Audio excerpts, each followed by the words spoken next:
احادیث بھی بیان کر دوں گا. بہرحال یہ 5 احادیث پبلک میں مشہور ہیں, 5 کی 5 ضعیف ہیں. سن لیجئے. پہلی حدیث جامعہ ترمذی اور سنن ابن ماجہ سے ہے, مشکات میں ہے 1299, بڑی مشہور حدیث ہے. اما عائشہ رضی اللہ تعالیٰ عنہ کہتی ہیں آپ صلی اللہ علیہ وآلہ وسلم کو میں نے ایک رات بستر پہ نہیں پایا تو میں آپ کو ڈھونڈتے ہوئے نکلی تو آپ صلی اللہ علیہ وآلہ وسلم بقیع غرقد تشریف لے گئے تھے, بقیع قبرستان میں, اور آپ صلی اللہ علیہ وآلہ وسلم نے وہاں پر یعنی دعا فرمائی. اور اما عائشہ کہتی ہیں کہ میں آپ صلی اللہ علیہ وآلہ وسلم سے پہلے ہی واپس آ گئی تو آپ صلی اللہ علیہ وسلم نے مجھ سے مخاطب ہو کر فرمایا کہ کیا تم نے یہ گمان کیا تھا کہ اللہ اور اس کا رسول تم سے خیانت کریں گے؟ یعنی سانس پھولا ہوا تھا تو آپ کو پتا چل گیا کہ یہ میرے پیچھے آئی تھی. یعنی مراد یہ کہ تم یہ سمجھی کہ میں کسی اور زوجہ کے پاس چلی گئی, اور وہی اما عائشہ نے کہا کہ ہاں میں یہی سمجھی تھی. تو آپ نے فرمایا یہ بے شک نصف شعبان کی رات ہے, یعنی 15ویں رات ہے شعبان کی, 14 اور 15 کی درمیانی رات. اس رات اللہ تعالیٰ آسمان دنیا پر نزول فرماتا ہے جیسا کہ اس کی شان کے لائق ہے, اور بنی کلب کی بکریوں کے بالوں سے بھی زیادہ لوگوں کی مغفرت کر دیتا ہے. لیکن یہ روایت ہے ضعیف. ڈاکٹر طاہر القادری صاحب یہ روایت پڑھتے پڑھتے ٹھٹک گئے کیونکہ اس کے آگے لکھا تھا امام ترمذی نے کہ روایتی جعلی ہے. لیکن یہ علماء اتنے بے شرم ہیں اور بالکل خیال نہیں کرتے ہیں کہ آدھی حدیثیں پڑھتے ہیں, اور چلے کوئی جاہل ہو تو ہم اس کو بینیفٹ آف ڈاؤٹ دے سکتے ہیں, لیکن اگر کوئی عالم اس طرح کی کام کرے گا تو اس کو تو پھر ہم نہیں چھوڑیں گے. یہ بے شرمی کی انتہا ہے اور علمی خیانت کی انتہا ہے. ٹھٹک گئے. آگے کے الفاظ ہیں, امام ترمذی کہتے ہیں کہ یہ روایت منقطع ہے, سب سے شدید جرح ہے کہ راویوں کی ملاقات ہی نہیں ہے آپس میں.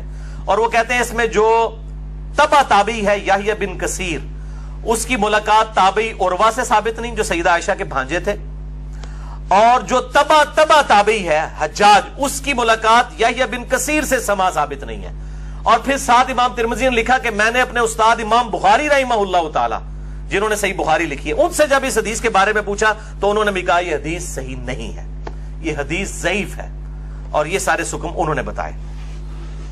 البتہ ایک حدیث ہے صحیح مسلم میں 2256 جس میں رات کا تو ذکر نہیں کہ یہ کون سی تھی, بہرحال یہ الفاظ موجود ہیں صحیح مسلم 2256 کہ آپ صلی اللہ علیہ وسلم ایک دفعہ رات کو اٹھ کے قبرستان بقیع غرقد چلے گئے, 3 دفعہ یوں ہاتھ اٹھا کر آپ نے دعا کی, بڑی لمبی دعا کی. اما عائشہ بھی پیچھے پہنچی اور پھر بعد میں پہلے ہی وہ آگے اپنے بسترے پہ سانس پھولا ہوا تھا. آپ نے فرمایا کہ تو میرے پیچھے آئی تھی, تو نے کیا سمجھا اللہ اور اس کا رسول خیانت کریں گے؟ سیم وہی الفاظ ہے. پھر آپ نے فرمایا کہ جب تم سوئی ہوئی تھی, لیٹی ہوئی تھی, میں نے گمان کیا کہ تم سو گئی ہو, میرے پاس جبرائیل آئے تھے, انہوں نے مجھے اللہ کا پیغام دیا کہ جا کر بقیع غرقد میں جو دفن ہے مسلمان ان کے لیے دعائے مغفرت کریں. تو میں ان کی دعائے مغفرت کے لیے بقیع غرقد قبرستان میں آیا اور 3 دفعہ ہاتھ اٹھا کے دعا کی. اس سے یہ بھی بات پتہ چلی کہ بعض جو سلفی علماء کا یہ موقف ہے کہ قبر کے سامنے ہاتھ اٹھا کے دعا نہیں کر سکتے, وہ بالکل باطل ہے. قبر کے سامنے ہاتھ اٹھا کے دعا کر سکتے ہیں, اور اس میں یہ نہیں ہے کہ وہ قبر والے سے مانگ رہے ہیں, وہ آپ اللہ ہی سے مانگ رہے ہیں. نبی صلی اللہ علیہ وسلم نے بقیع غرقد قبرستان میں 3 دفعہ ہاتھ اٹھا کے دعا کی, صحیح مسلم 2256. بلکہ المستدرک للحاکم میں موجود ہے کہ تمہارا رب حیا فرماتا ہے اس شخص سے جو ہاتھ اٹھا کے دعا کرے کہ اسے محروم لوٹائے. ہاتھ اٹھا کے دعا کرنا یہ افضل عمل ہے, اور آپ ہر دعا کے لیے, ایون نماز کے بعد بھی آپ اجتماعی دعا کی بات نہیں کر رہا, الگ سے جو آپ دعا ہاتھ اٹھا کے کریں تو زیادہ بہتر ہے. نہ بھی اٹھائیں تب بھی ٹھیک ہے, ہم ٹائلٹ میں جاتے وقت ہاتھ اٹھا کے دعا کرنے تو نہیں جاتے, کر کے جاتے. یا بسم اللہ جو ہم پڑھتے ہیں کھانے سے پہلے ہاتھ اٹھا کے تو نہیں, دونوں طریقے سے بہتر ہے کہ آپ ہاتھ اٹھا کے کریں, اس سے بغیر بھی بالکل ثابت ہے.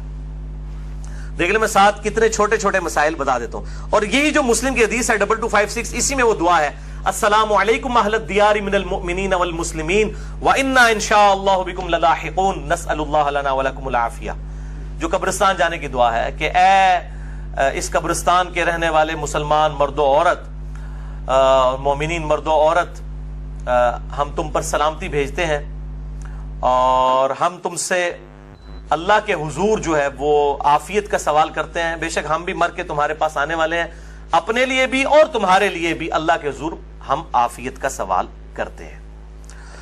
دوسری حدیث شعب الایمان امام بیہقی کی کتاب میں ہے 1305, مشکات کے اندر اس کا نمبر ہے, اور یہ ویسے پرائمری کتاب ہے امام بیہقی کی شعب الایمان. اما عائشہ کہتی ہیں کہ 15 شعبان کی رات تھی, اس کے بارے میں آپ صلی اللہ علیہ وآلہ وسلم نے فرمایا کہ 15ویں رات کو اس سال پیدا ہونے والے اور اس سال فوت ہونے والوں کے نام لکھ دیے جاتے ہیں، اسی رات اعمال اوپر چڑھتے ہیں اور لوگوں کا رزق بھی لکھ دیا جاتا ہے۔ یہ سارے فضائل قرآن کے اندر سورہ القدر سورت نمبر 97 میں تقدیر کے فیصلے کی رات اور سورہ الدخان کے اندر شب قدر کے بارے میں آئے ہیں۔ اور میرا اصول یہ ہے کہ اگر کوئی حدیث جس کو محدثین بھی ضعیف کہہ رہے ہوں اور وہ قرآن سے بھی ٹکرا رہی ہو تو اس کو ریجیکٹ کرنا بالکل آسان کام ہے۔ اس حوالے سے وہ حدیث بھی میں انشاءاللہ بعد میں بتا دیتا ہوں۔ تو یہ روایت بھی منقطع ہے، اس میں ابن حارث جو تابعی ہے اس کی سیدہ عائشہ سے کوئی ملاقات ثابت نہیں ہے، یہ منقطع روایت ہے۔ اور دوسرے طریق میں ابن کثیر العبدی ضعیف راوی ہے۔ البتہ جو شعبان میں اعمال اللہ کے حضور چڑھائے جاتے ہیں وہ حدیث ٹھیک ہے، سنن نسائی 2359 جو ہم آلریڈی ڈسکس کر چکے ہیں۔ تیسری حدیث سنن ابن ماجہ سے ہے 1306 مشکات کے اندر اس کا نمبر ہے، اور اس حدیث کو وہ ضعیف جمع ضعیف برابر ہے حسن کا فارمولہ لگا کے شیخ البانی نے صحیح کہا ہوا ہے۔ اور اس میں مجھے ایک لطیفہ بھی ضمناً یاد آ گیا، آج سے کئی سال پہلے اسلام آباد میں ایک اہل حدیث عالم جو ہے وہ بریلویوں پہ گرج رہے تھے، یہ بدعت ہے اس رات میں عبادت کرنا، کوئی ثابت نہیں، کوئی حدیث نہیں۔ تو میں نے ان کو ایک چٹ لکھ کے بھیجی کہ آپ کے جو روحانی ابا جان ہے محدث اعظم سعودیہ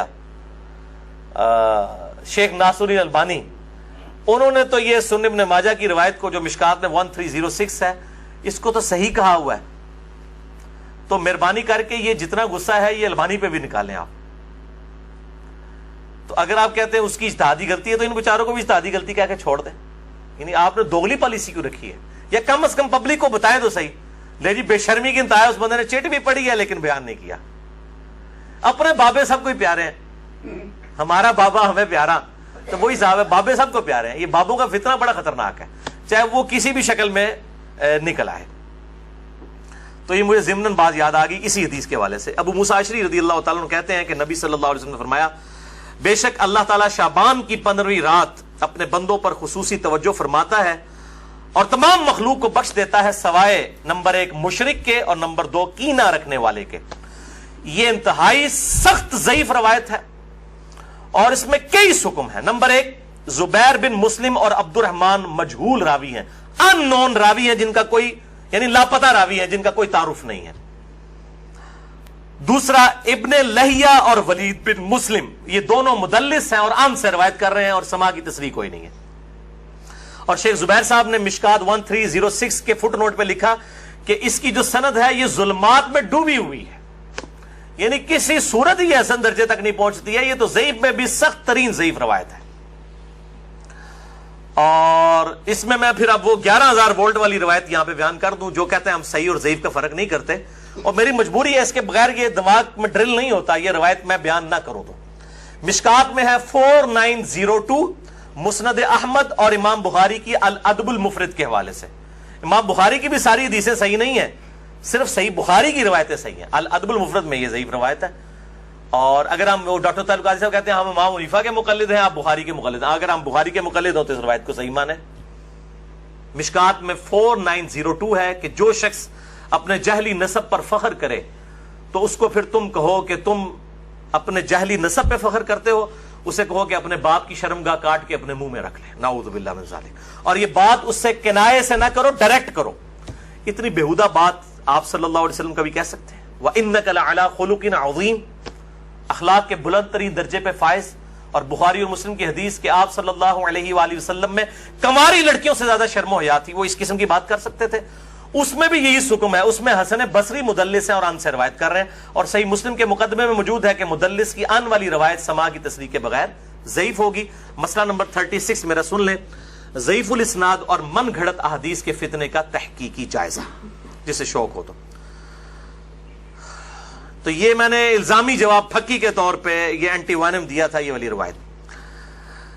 چوتھی حدیث مسند احمد سے ہے، مشکات میں ہے 1307 عبداللہ ابن عمر بن عاص، سیم الفاظ ہیں وہی کہ 15ویں رات کو سب کی مغفرت ہو جاتی ہے، لیکن اس میں الفاظ ہیں سوائے خودکشی کرنے والے کے اور کینہ رکھنے والے کے۔ لیکن اس میں ابن لہیہ جو ہے وہ مدلس، اس میں تو نہیں ہے، ویسے وہ مدلس راوی ہیں، لیکن اس میں ان کی روایت اختلاط کے بعد کی ہے، یعنی جب ان کا حافظہ بگڑ گیا تھا. یہ امام حاکم نے المستدرک الحاکم میں کئی روایتوں کو بخاری مسلم کی شرط پہ صحیح کہا ہے, اور بات بھی صحیح ہے کہ بخاری اور مسلم کے راویوں سے وہ حدیثیں ہیں, لیکن ان میں کئی راوی ایسے ہیں, کئی صحابہ بھی ایسے ہیں کہ وفات سے پہلے وہ اپنی حدیثوں کو مکس کر جاتے تھے, حافظہ کمزور پڑ گیا. تو اگر راوی ثقہ ہو, بعد میں اس کا حافظہ بگڑ جائے, تو اس کے حافظہ بگڑنے سے پہلی والی روایتیں جو ہوں گی وہ صحیح ہوں گی, بعد والی ضعیف ہوں گی. یہ بعد والی ہے کیوں؟ جو راوی ان سے یہ روایت بیان کر رہا ہے اس کی ملاقات ان کا حافظہ بگڑنے کے بعد ہوئی ہے, وہ پہلے کا راوی نہیں ہے. اسی وجہ سے امام حاکم کی کئی روایتیں جن کو وہ بخاری اور مسلم کی شرط پہ صحیح کہتے ہیں وہ ضعیف ہو جاتی ہیں. یہ میں آپ کو ٹیکنیکل پوائنٹ بتا رہا ہوں. وہ حضرت آدم کی توبہ قبول ہونے والا جو واقعہ ہے نبی صلی اللہ علیہ وآلہ وسلم کے وسیلے سے, مسئلہ نمبر 43 میں بھی میں نے بتایا ہے, وہ روایت جو ہے وہ امام حاکم نے تو بخاری مسلم کی شرط پہ صحیح کہا ہے, لیکن وہ روایت تو ضعیف ہے اور سخت ضعیف روایت ہے. تو یہ چیزیں خیال رکھی جائیں. اور یہاں پہ میں ایک ضمناً اور بات بھی عرض کر دوں کہ یہ اہل تشیع کے ہاں بھی شعبانیہ منایا جاتا ہے 15 شعبان کی رات کو.